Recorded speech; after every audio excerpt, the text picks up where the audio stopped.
CNC और VMC machine के programmer कितने दिन में बन सकते हैं? बहुत सारे भाई लोगों का ये क्या है ना कि मेरे से सवाल रहता है और बहुत सारे भाई लोग पूछते हैं कि भैया आपको क्या है कि सीएनसी टर्निंग मशीन में कितना दिन हो गया?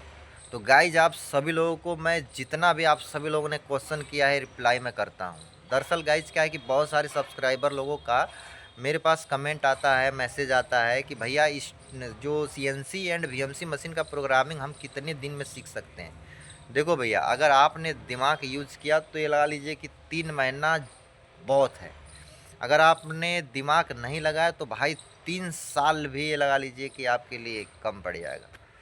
तो फाइनली गाइज आप लोगों को इसका रिप्लाई ये है कि देखो भैया, अगर आपने अच्छा से दिमाग लगाया तो करीब ये लगा लीजिए कि 3 महीना 4 महीने में आप सीएनसी टर्निंग मशीन की प्रोग्रामिंग एंड वीएमसी मशीन की प्रोग्रामिंग सीख सकते हो। कोई भी एक चूज़ कर लेना कि किसका सीखना है। बहुत सारे भाई लोगों का क्वेश्चन ये रहता है मेरे से रिलेटेड कि भैया आप ये बताओ कि सीएनसी टर्निंग लाइन में आपको कितना साल हो गया? गाइस ये लगा लीजिए कि मेरे को सीएनसी टर्निंग लाइन में 15 साल से ज़्यादा हो गया और आप लोग ये भी पूछते हो कि भैया आपने प्रोग्रामिंग क्यों नहीं सीखा? तो गाइस क्या है कि देखो भाई, कहते हैं ना कि जिम्मेदारियां जब लोगों के ऊपर होती है ना तो क्या है ना कि लोग पैसे के पीछे भागते हैं। बोले तो मेरा भी यही हाल है।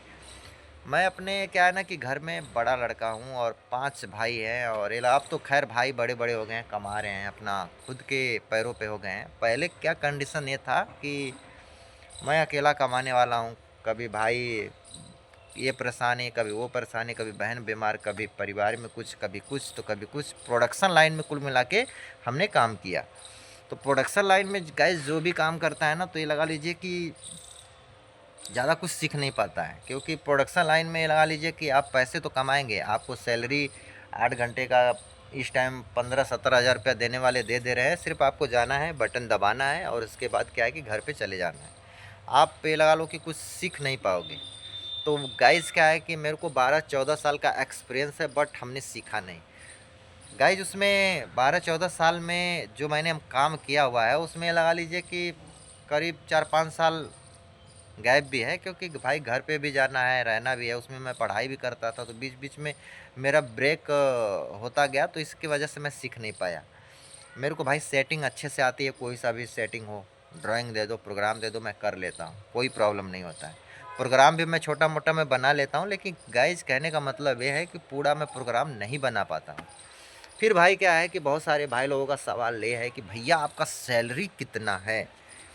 तो चलो आज आप सभी लोगों को बता देते हैं कि हमारी सैलरी क्या लोग दे रहे थे।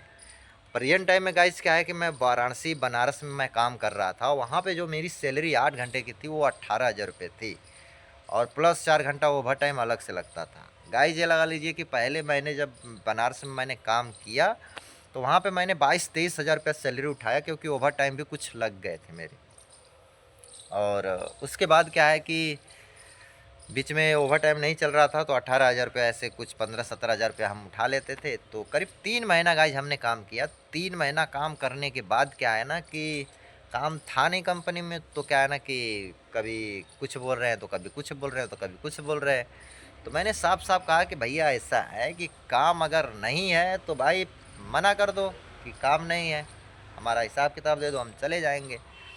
ये सब बातें बहाना बनाना ये सब क्या है भाई? तो फाइनली क्या है कि गाइज मेरा पैसा मिल गया और मैं अपना छोड़ दिया वहाँ से काम। चौथा भाई तीसरा चौथा क्वेश्चन ये है लोगों का कि भैया एक बात बताइए कि सीएनसी टर्निंग मशीन में क्या ग्रोथ है? क्या लोग आगे सक्सेस हो सकते हैं? तो भैया देखिए क्या है ना कि मैं यूट्यूबर हूँ, मैं फेसबुक पे वीडियोज़ बनाता हूँ। फेसबुक पे न जाने कितने लोग वीडियोज़ बनाते हैं, न जाने कितने यूट्यूब पे वीडियोज़ बनाते हैं। क्या कंपटीशन नहीं है भाई? बहुत ज़्यादा कंपटीशन है, हर जगह कंपटीशन है। कोई मिस्त्री का काम कर रहा है वहाँ पे कंपटीशन है। हर कोई सोचता है कि अच्छा मिस्त्री ढूंढूं, घर अच्छा बनवाऊं। उसके बाद प्रोग्रामर कोई होता है तो प्रोग्रामर सोचता है कि भाई, कंपनी का मालिक सोचता है कि भाई अच्छा से अच्छा प्रोग्रामर मैं रखूं। तो भाई कहने का मेरा मतलब ये है कि भाई कंपटीशन हर जगह है। आपके नॉलेज के ऊपर है, आपकी स्किल के ऊपर है, आप कितना जानते हो, कौन सी कंपनी आपको कितना अच्छा पेमेंट दे देगी। ये सब क्या है ना कि वक्त पे छोड़ दो भाई। क्या है ना कि वक्त अगर सही चल रहा है ना तो सब कुछ सही चलता है। बाकी वक्त अगर ख़राब चल रहा है ना तो भाई कितना भी माइंड यूज करते रह जाओगे भाई कुछ भी नहीं होगा, समझे ना भाई। चौथा पांचवा क्वेश्चन और लोगों का ये रहता है कि भैया एक बात बताइए कि सीएनसी टर्निंग मशीन हम कहाँ पर सीखे। तो गाइज क्या है कि सीएनसी टर्निंग जो मशीन है ना, मेरा आप सभी लोग सलाह अगर लोगे तो भैया हम कहते हैं कि काम जाके कंपनी में कीजिए, वर्कशॉप कंपनी में 2 महीना 3 महीना ये लगा लीजिए कि काम करेंगे, पैसा भी मिलेगा और आपको नॉलेज भी मिल जाएगा।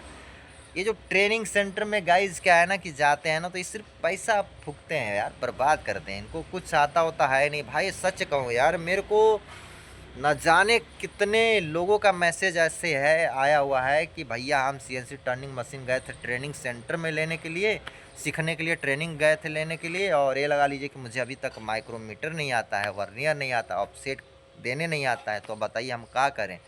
तो हम कहते हैं कि भैया आप जाइए ना ट्रेनिंग सेंटर वालों से कहिए ना कि हमें जॉब दिलवा दीजिए। तो भाई बहुत सारे ऐसे लोगों का क्वेश्चन सवाल रहता है। बाकी देखो भाई कोई मेरे वीडियोस को लेके मतलब बुरा मत मानना, क्योंकि भाई मैं जो है वो रियलिटी कह रहा हूँ।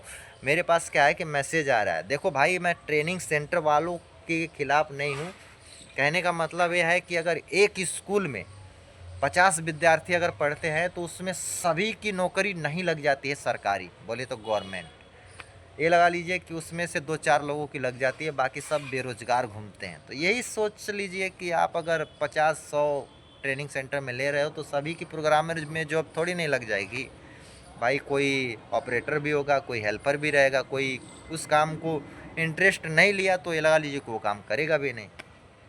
तो भाई वीडियो अच्छा लगा होगा तो शेयर कर दीजिएगा और चैनल को सब्सक्राइब कर दीजिएगा। मिलते हैं किसी नेक्स्ट वीडियोज में नेक्स्ट टॉपिक के साथ। बस आज के लिए इतना ही, तब तक के लिए आप सभी को जय हिंद।